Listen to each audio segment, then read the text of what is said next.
guys, welcome back. I'm Tom Kitterman, and this is The View from Mars Hill, where we do apologetics for patriots.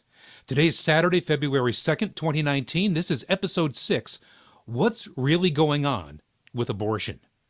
Now, yesterday was kind of exciting. We heard from Q for the first time in almost 3 weeks.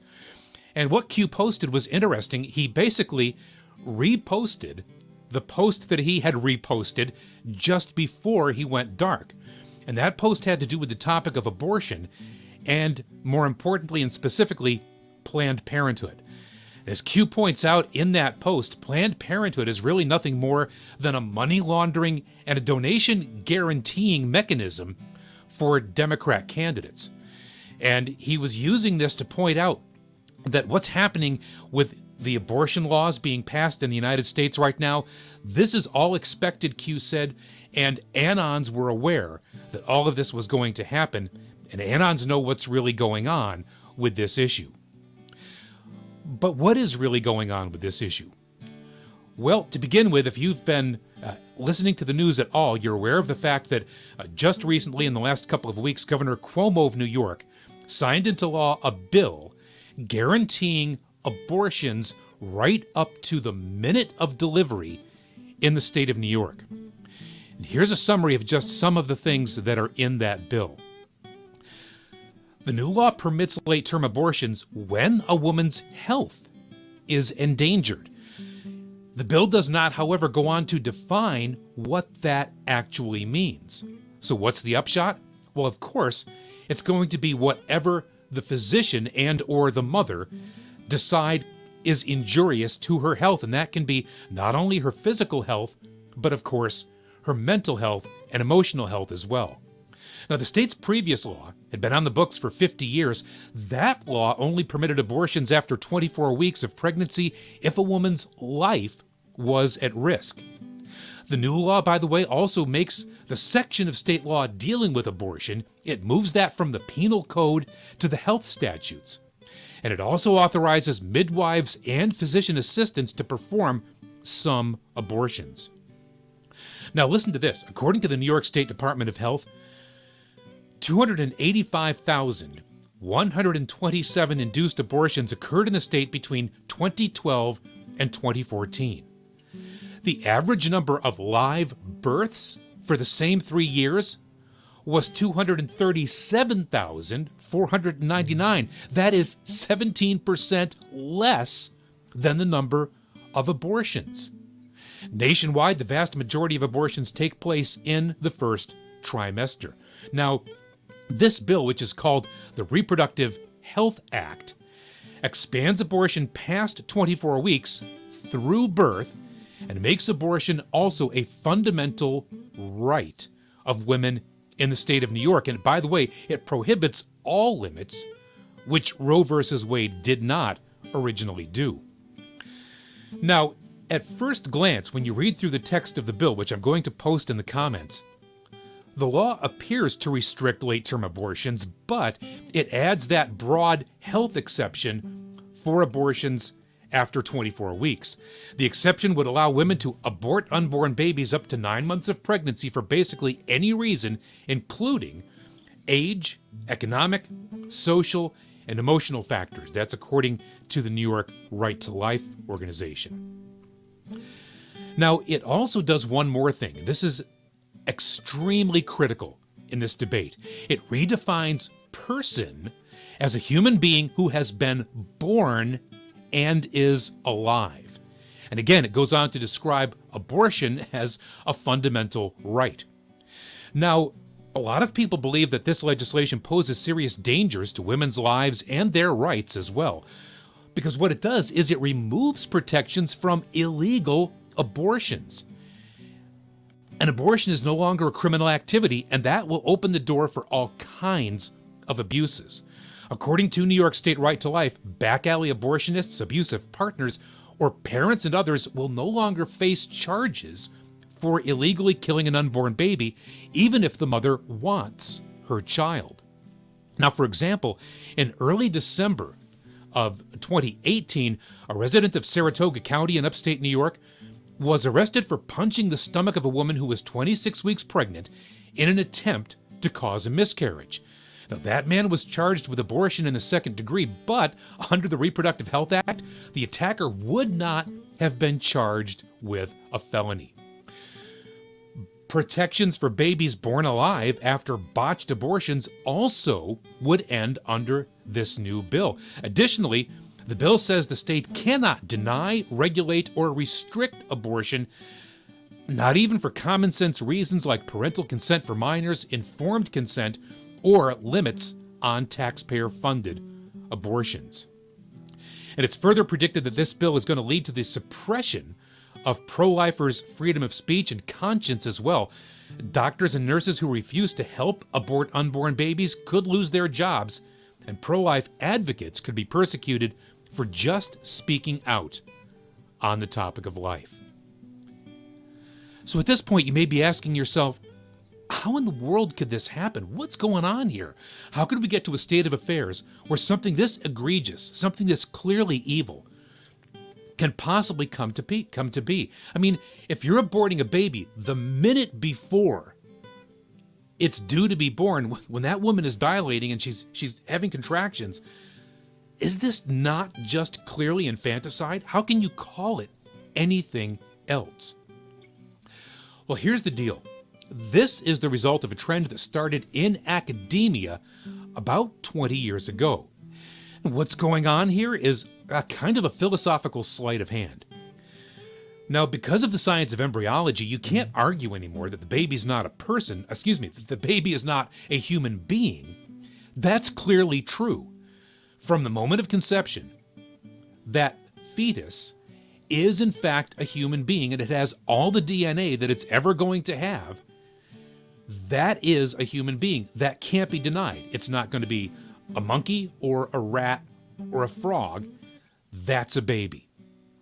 And it has, again, all of the DNA needed to make it a complete human being. And of course, it is alive. That can't be argued either. It's growing. That's the whole problem, right? This woman has something that's growing inside of her that she wants to make stop growing inside of her. So you can't argue that it's not alive.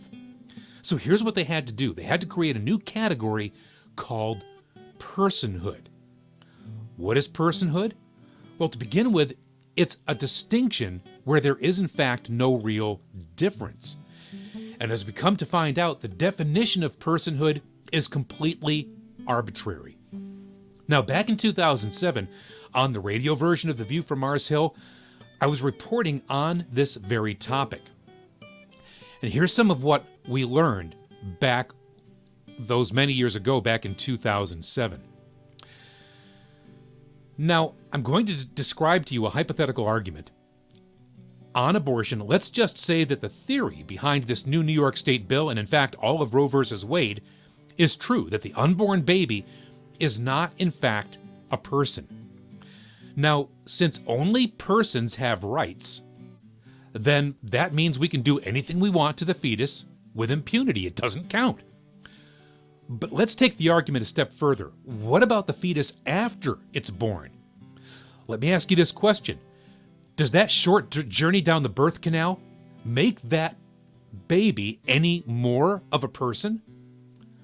Well, since nothing changes in that movement down the birth canal, we have no basis on which to conclude that anything about that human being has changed once it leaves the womb. And in other words, you'd have to conclude that the newborn has no more rights than the preborn. So therefore, we have no basis for declaring that the newborn has a right to live either. And unfortunately, this argument is not a hypothetical. I'm describing an article published in February 2012 in the edition of the Journal of Medical Ethics called Post-Birth Abortion: Why Should the Baby Live? And as a matter of fact, this very argument was used for a bill that was just defeated in the state of Virginia that would have allowed abortion after a baby was delivered. Now, in this article that I'm talking about, two Italian philosophers point out that there is no difference in status between the preborn and the newborn. Therefore, they argue we're perfectly justified in killing the newborn for any of the reasons we would use to justify an abortion. But wait, you say, isn't that infanticide? On their view, no. The reason they cite is that the newborn, like the unborn baby, isn't an actual person, but merely a potential person. Now, since only actual persons are afforded protection under the law, we are under no obligation to let the baby live. Now, here's the problem with their argument. They're right. That is their right if, in fact, personhood is a valid distinction. Well, the big question is, what is a person, and does personhood have any bearing on the essential nature of a human being?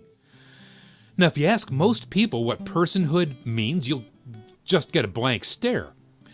The academics who love to make this distinction, however, claim that it involves self-awareness and the ability to have dreams and aspirations and other qualifiers like that. But who gets to decide what makes a person? Do I get to make my own list? The state of New York just decided it was something different. They said it's a human being who is born and is alive. So who gets to decide? Well, the criteria for what makes a human being a person is not easily defined. They suggest self-awareness or the ability to fend for oneself in the world, or the ability even to have dreams and plans. And of course, under that new New York state law, a person is a human being who is born and alive. So here's what that means. Personhood then is a function of the human being. If you gain the function, then you have rights, but before that time or after you lose that function, you have no rights at all. And furthermore, since there's no subjective standard for personhood, then it's perfectly legitimate to make up the rules as we go along. Now, this, by the way, is the exact argument put forth in Nazi Germany under the banner Lebensunwürdig Lebens, or life unworthy of life. Under that doctrine, anyone who was a burden to society was terminated. The idea of personhood is really a sham. There are only human beings, not human beings and human persons. Every single member of the species Homo sapien is, in other words, every human being has the exact same worth and value. That value doesn't change as a function of some characteristic we can gain or lose, like self-awareness. And we have a word for that. It's called intrinsic value. That means the value is built in and can't be gained or lost. So that's the difference here that we're talking about, whether or not that baby is a human being or whether that baby is a person.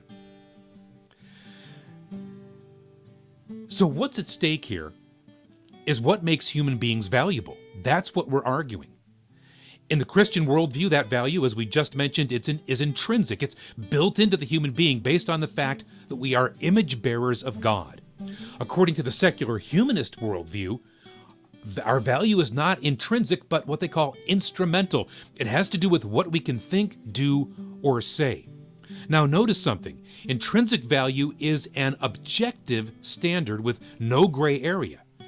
If you're a human being, you have value, and we all have the same value regardless of what we can and can't do. Under the instrumental value assigned by secular humanism, the value of a human being is subjective and always open to interpretation. And if it's open to interpretation, it can be changed to suit the circumstances. Wow. Before the dawn of mass media, it would take hundreds of years for ideas like this that were born in the halls of academia to trickle down to the masses.